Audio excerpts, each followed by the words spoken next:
Well, Doug is a very special, unique player that knows how to play the game of basketball. Been playing for a very long time, and you can just see by, his growth, his knowledge for the game, his feel for the game, and then also how he's able to provide leadership out there on the floor.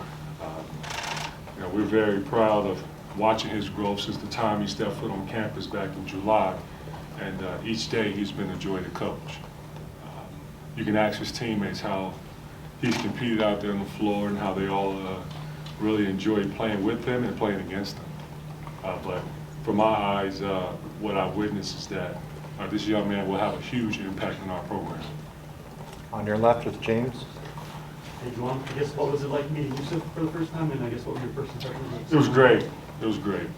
I've had a lot of conversations with him on the phone, Zoom calls, and couldn't wait to get the opportunity to see him in person. And I just recall when we were all in Paris and knowing what time he was going to arrive, I was waiting downstairs in the lobby, and it wasn't planned. It happened so organically where the guys was coming downstairs, and I don't know how they found out what time he was arriving, and it was just beautiful to see how they all wanted to be there to welcome him, not waiting for the next morning because he arrived at night, but being there when he touched in on the hotel lobby floor. And so I'm happy, for our team accepting him, and I'm also excited how he's adjusted thus far to an inauguration. Go ahead, Tom. And Juwan, go back there, Walton, Xavier Simpson, 4 your guys at guard, and now the last 3 years in the Michigan program, the transfer and that leadership role at point guard. How big of a challenge has it been? It looks like it's worked, but how difficult is that to have a guy from an outside program coming in? Well, it's not, and I know your point you're making. It's not easy to have, whether you have a freshman point guard or you have a grad transfer to come in and step in and right away and be able to pick up, a new system than what they've been accustomed to, where they were playing for, whether it's in high school or for a different program.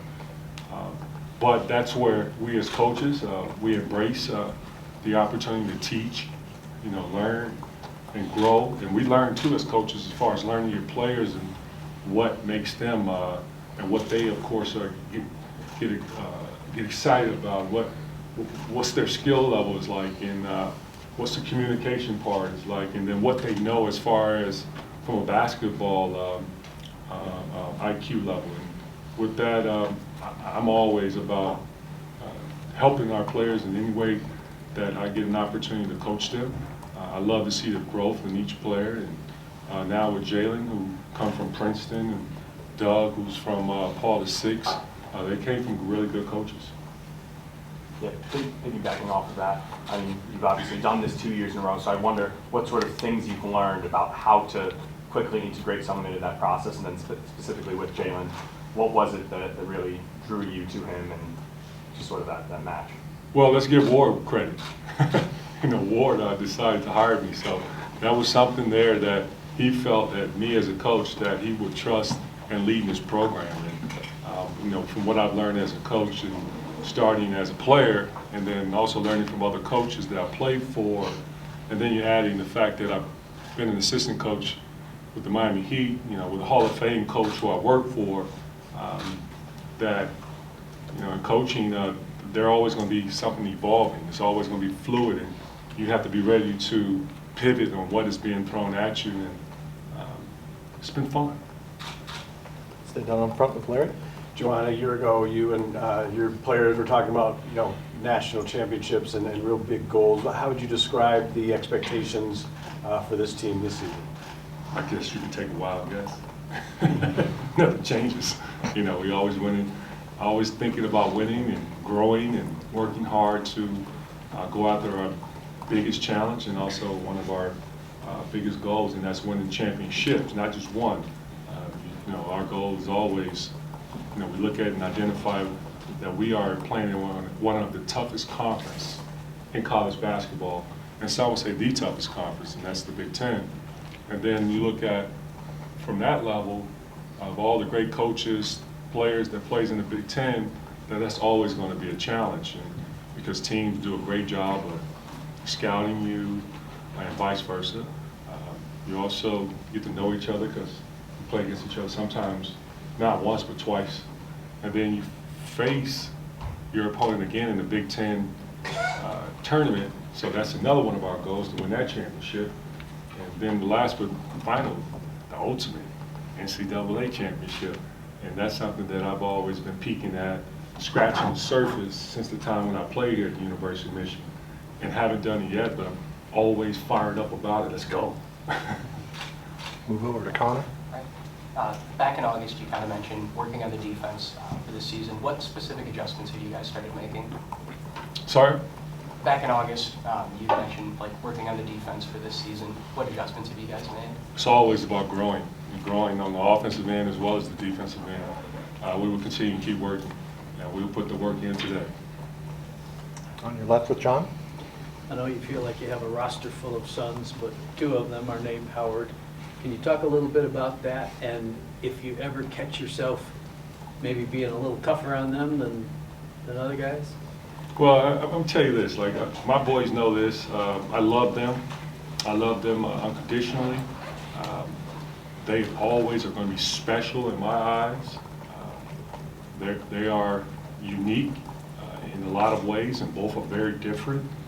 Even though they're from the same mom and dad, and you watch them grow and watch how they develop over the years, and seeing like who they are and what they've become. I'm so damn proud of them, and I'm going to coach them. And with that, at times it's going to be some hard, tough love. And am I coaching them harder than their teammates? Maybe, maybe not, but they're going to get coached. Do I expect more from them than their teammates?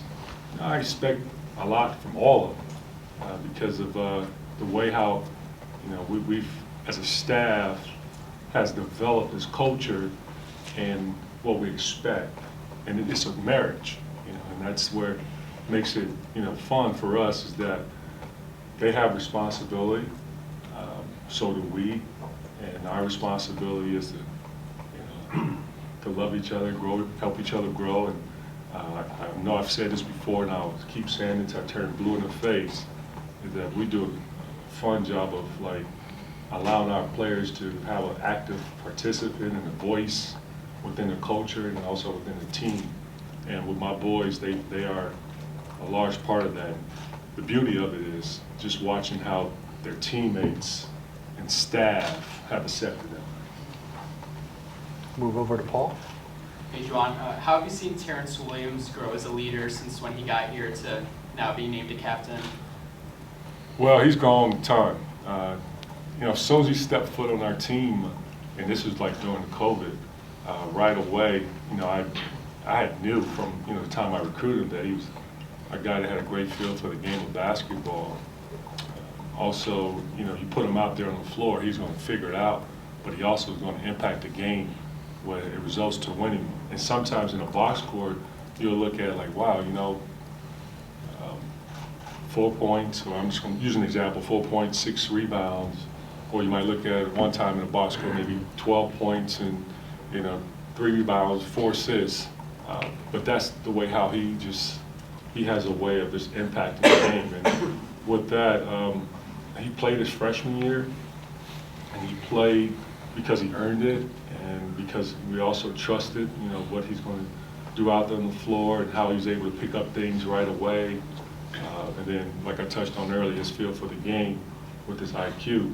But then last year, we saw how he impacted the season and how well he played and how he shot the ball extremely well. So with this year, he's a 3rd year in. He knows the system very well. He can teach it. He can coach it today if he had to. That's how smart he is. He can play, 1 through 5 because, he just really, focus in on, everything that's out there on the floor, and that's an amazing gift to have. And everyone doesn't have it, but Terrence Williams does. And so, by being a captain, he's a smart kid. He's also a leader. At times, he's a soft-spoken leader, and I always challenge him to be a little bit more vocal. and I love how he's embraced that responsibility. Alejandro? Juwan, this week the university welcomes in a new president, Santa Ono. I'm curious if you've had any interactions with him, any first impression of him, and what impact a new president can have on an athletic department. Well, what I've been reading about our new president is it's been fun, and it's also been just refreshing to see everyone that has been around him has really enjoyed his presence, and I love how he has really accepted Ann Arbor, and looking forward to his new title, and looking forward to being part of the best university in the world, and also knowing how he enjoys sports. That makes it even more fun. But I haven't had a chance to meet him in person, but I'm looking forward to the opportunity. Michael? Juwan, when it comes to Hunter and Terrace up front this season, how do you see them kind of complementing each other, and how do you balance the development of Terrace while not wanting to take Hunter off the floor a whole lot? Well, I'll tell you this, in practice, they've both been challenging each other, and it's been great to see how they competed, and it's also nice to see how Hunter has been great with his leadership and helping Terrace. And Terrace is another guy that he's a competitor. He loves the game of basketball, and his teammates love being around him because he's so smart, so cerebral, and can do many things out there on the floor and impacting the game. And we'll see how the season goes. Andrew? Hey, Juwan, back to Youssef. Just the fact that you weren't able to meet him in person before he committed to Michigan, signed on.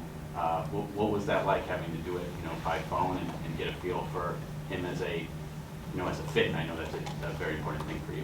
Well, was it 2 years ago when COVID hit? I mean, that was a ton of our recruiting back then, and I can't keep up the years, but it goes by so fast.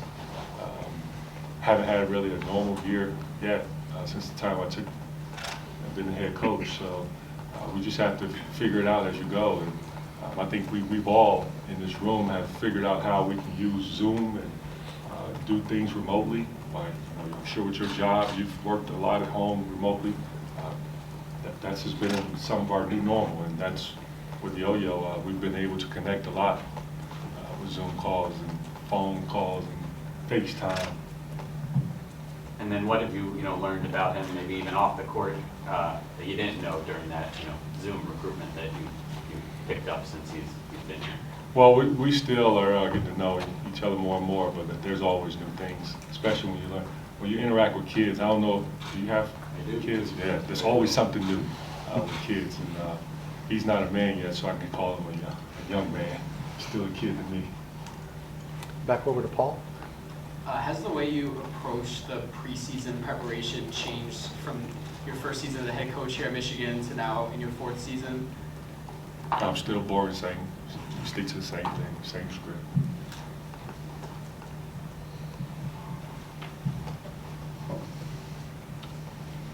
Juwan, what do you feel like is left to prove or left to accomplish? I didn't hear the first part. What do you feel like is left to prove or left to accomplish for Hunter? As a guy who played at this level and played really well, but what's maybe the next step for him? Winning a championship. That's what he just told everyone, that was a big reason why he came back to school, is to win a championship, and I believe it. And he's working hard to help lead and to bring the championship to Ann Arbor. In the back, Coach? Juwan, with your incoming freshman class, what are some of the programs or activities that you're implementing at practice to kind of help build that team chemistry for some of the new guys and the guys that are still here? Oh, we had one of the best trips ever this summer. I don't know if you had a chance to witness it on social media or read it in the newspaper, but that trip, being able to go to Paris and also Athens, Greece, and Mykonos was some of the best. When you talk about being able to bring a team that's very new and having one returning starter, 3 juniors, 2 grad transfers, 5 new freshmen, and two guys that were, no, excuse me, 3 Kobe Buffkin, Isaiah, and Will, who was on the team last year, but Kobe played more than Isaiah and Will, that was the most important time for us this past summer, was getting away. And that really helped our team in a lot of ways of performing. That brotherhood and chemistry that we always talk about. You know, it's easy to say, hey, that's my brother, or it's my family, but it's nothing like when you're away from your family and it's 10 days where you have, you know, no cell phones, but because cell phone usage, if you use your cell phone over there, it's very expensive. It's going to charge you a lot of money. And they had to be forced to talk and hang out, and they couldn't go anywhere but to see each other's face every day, and to see my face every day. It's like, it was awesome. So that's what really brought us all together. And I think from that trip, we've learned a lot about one another, and hopefully it will carry over to this season and continue with our culture. It's right in front. Hey, Juwan. A few days ago, Oregon coach Dana Altman was quoted as saying he expects Michigan to make a return trip to Eugene after the game in 2019 here. He even went so far as to say that you guys owe Oregon a return trip to Eugene. Is that something you've discussed with Ward, and have you had any communications with Dana about that? Well, last that I read in the contract, it states that we don't owe them a game. And if I recall, last time in that contract, I wasn't here when we signed the contract. I think it was with Coach Beeline. And with our schedule, it's just hard to fit that game in this year, and then possibly also next year. But we'll see what the future holds. Anyone?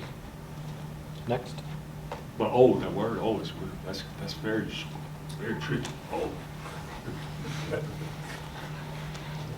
I owe my wife a kiss tonight. Is there a contract there?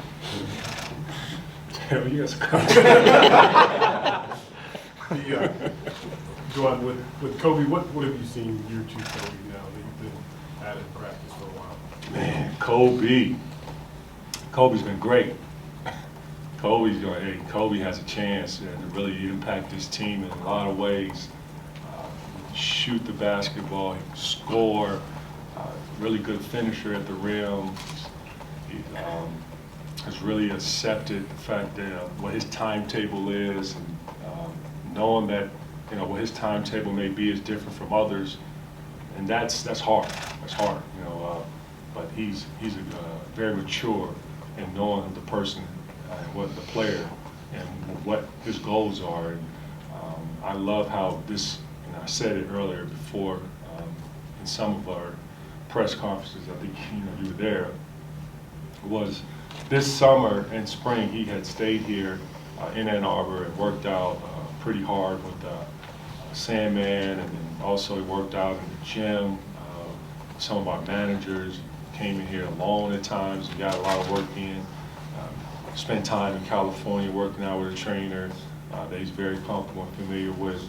But he is been on a mission, and he's going to impact it, and he's going to have a big year. That's what I expect from Kobe, a big year. I'm going to go back to the back.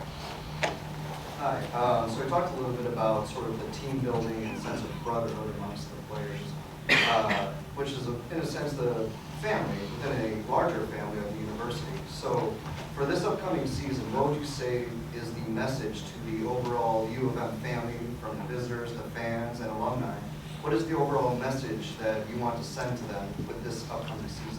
Well, we've been a very competitive team, and we're looking forward to bringing our fan base, being present and being supportive throughout the season. I know Mage Rage is going to be in the building consistently bringing the energy. We'd love to have the fans join in with the Mage Rage energy and be supportive in a lot of ways, whether there's runs is being happened with our opponents, or our team is getting stops and diving for the floor for loose balls, or getting charge takings, sacrificing their body. We're going to need everyone to chip in and bring that energy and juice. So I'm excited. I know the guys are, but as a whole, we need a Phil Chrysler that's packed the place no matter who we play. Be there. And I know at times we're gonna have games pretty late at 9:30. Get your coffee wherever it takes. Ed? Juwan, did you see high-level leadership type qualities in Jace when he was a young kid kind of growing up? Who's that? Jace. Oh, yes, of course. Jace is very comfortable with himself. And that's why I respect Jace so much. He doesn't care how people think or view him. He's a young man that not afraid to speak up when times when some may be afraid. He's a very smart kid. He's a coach's son. And that helps a lot too. Let's call it what it is. He's played sports, different sports, football, basketball.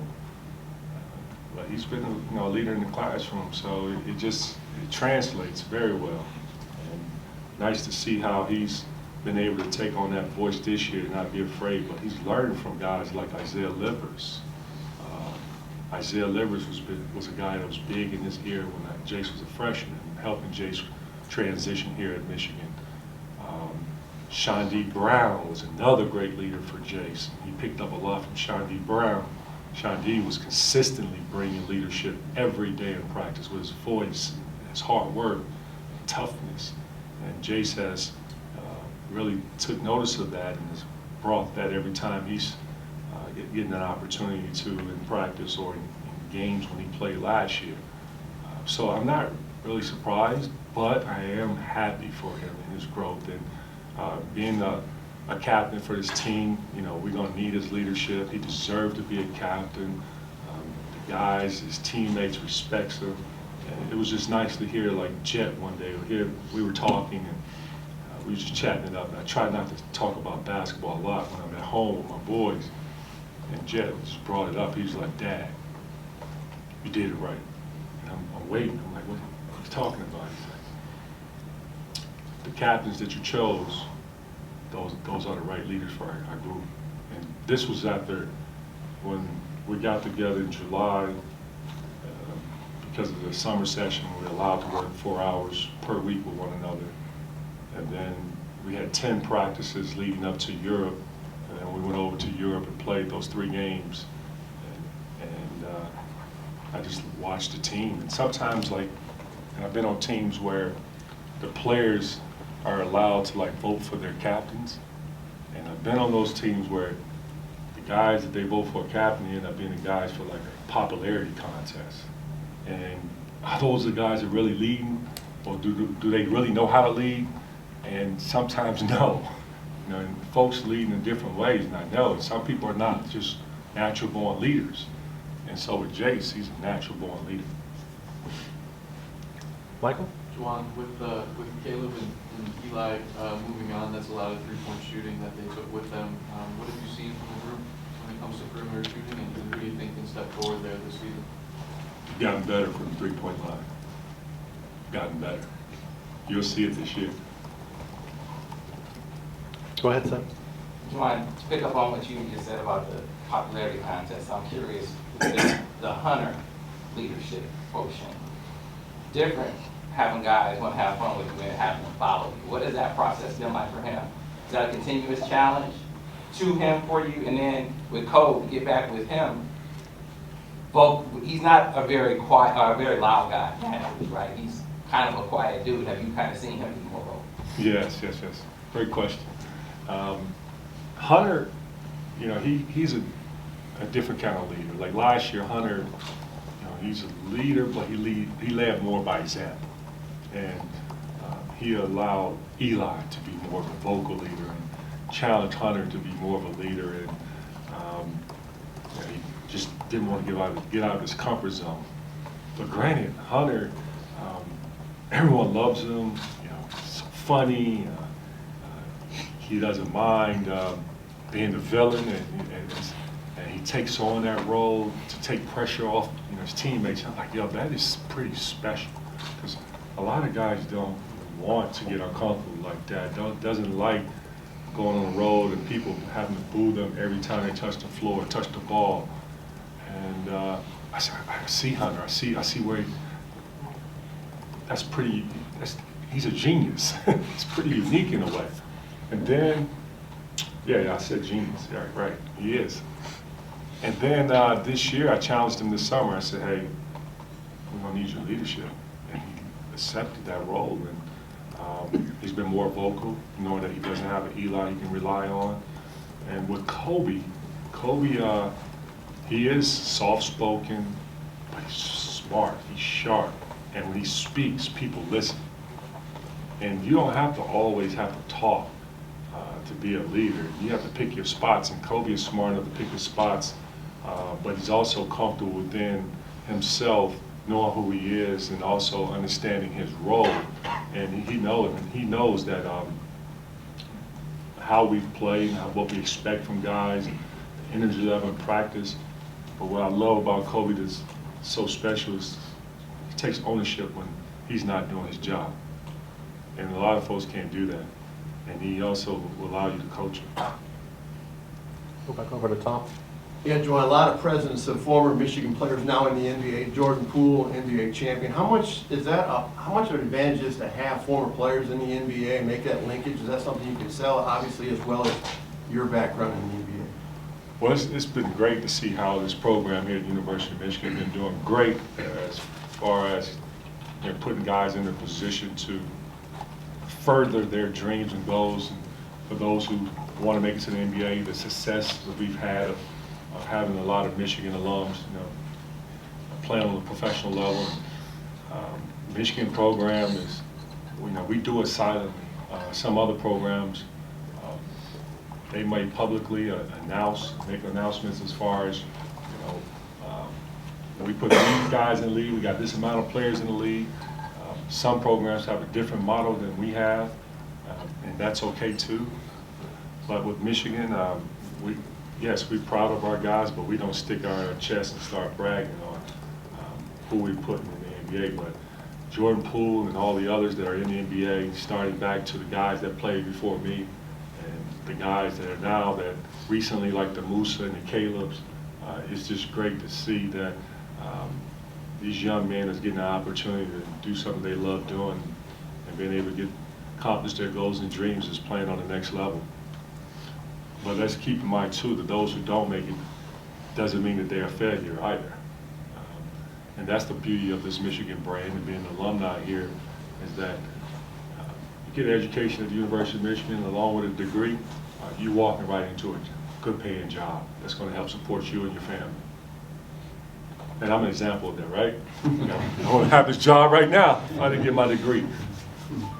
Does anybody have anything else? John? Michigan or Penn State tomorrow? Don't play with me. You see it, baby. It's May's out too, right? Yeah. I'm so disappointed. I need a May's jacket. In my size, like a May's jacket, so I can wear it proud tomorrow. But I figured I'm gonna get layered. I'm just gonna layer up, find a hoodie, May's hoodie, and just layer up because I'm coming dressed. And I'm also not only coming dressed, I'm gonna be loud. I'm gonna be active, and I'm gonna be yelling defense, defense, defense. That's one thing I know. I'm so excited about the boys in the game tomorrow. It's gonna be fun to see Chrysler and see a lot of our alums coming back to come support the program and see Harbaugh and his team, Coach Harbaugh, excuse me, and his team. It's gonna be fun.